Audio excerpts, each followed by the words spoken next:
You're listening to the Betoota Advocate's weekly news wrap on Desert Rock FM 96.5. Welcome back to the Betoota Advocate weekly bulletin. You're joined by myself, Clancy, Overell. With me today in the booth is Effie, Bateman. There's a lot going on in the world. People are all over the shop. People are hungover. We've got the NRL Grand Final on Sunday. It's raining like fuck all down the East Coast. Who knows what's going on in the West? I guess everyone's kind of stopped caring about them ever since the borders opened up and the pandemic closed. WA, hope you're doing well. Victoria, we're just so glad that a Melbourne team didn't win the AFL Grand Final last week. It was great to see Geelong do it. Would have been great to see Sydney Swans get up. Would have been better to see the Brisbane Lions get up. But we don't need to talk about that shit for another 30 weeks. So you guys can go and fuck off, and we'll hear from you during the comedy festival or something like that.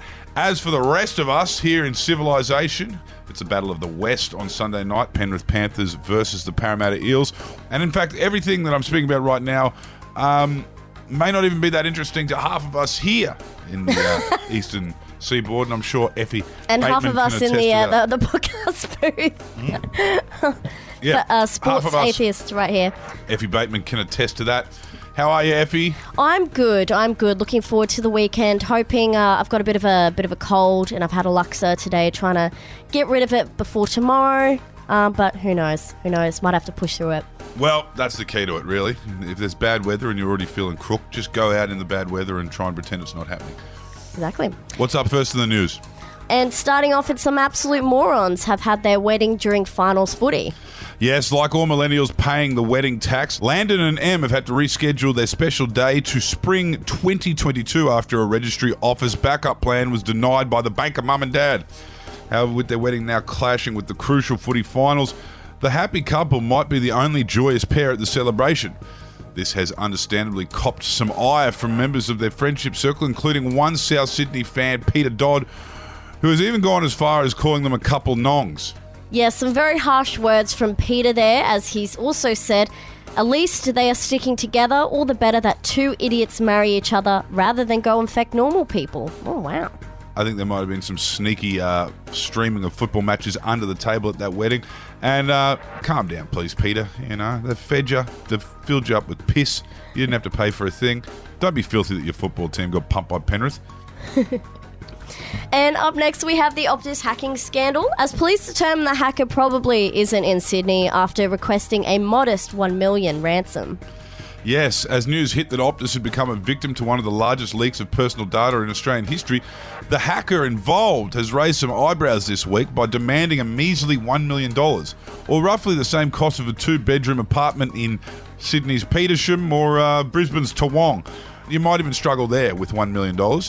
Chronicling Dr. Evil by asking for $1 million to hold the world for ransom, the hacker's demands were met with much confusion and laughter across the nation, with many prompting the hacker to raise their ambitions a little bit. Yeah, sounds like they might have a bit of imposter syndrome there, or perhaps a 9-year-old who accidentally hacked into the telco's website using skills they learned on Udemy. A cybersecurity expert did say the hack was not sophisticated, which is quite concerning, given Optus is one of the biggest telecommunication companies in Australia. Luckily, the hacker is said to have folded under the pressure, or Optus coughed up the cash, we're not really sure, but no more data has been released since. And some international news now, and Putin is completely forgiven for invading Ukraine after bravely revealing his adult ADHD diagnosis. Yes, it seems that Vladimir Putin has now become one of the many new adults who have been diagnosed with ADHD later on in life, taking to his TikTok channel to share his diagnosis. For context, ADHD is a common neurodevelopmental disorder which has symptoms including trouble paying attention, controlling impulsive behaviours, may act without thinking, or being overly active. Yes, the brave message shared on social media touches on many parts of Putin's battle with the condition. It just makes so much sense of the last 40 years, said Putin, and explains so much of my terrible behaviour. I'm sorry, I'm a work in progress. His bold admission has been met with praise right across Twitter. Glad he's getting the help he needs. Yeah, just keeping on, Vlad. And lastly, a local mum has taught her kids about conflict resolution by saying nothing and icing out the entire family.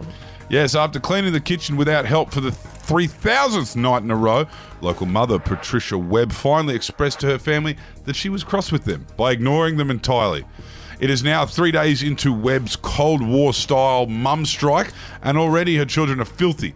Every surface needs a wipe down, and the family dog has starved to death. During all this chaos, Webb's children have learnt an important lesson about how to express your grievances, and that is, don't. I think I learnt it from my mother, Webb told our reporter, instead of a therapist.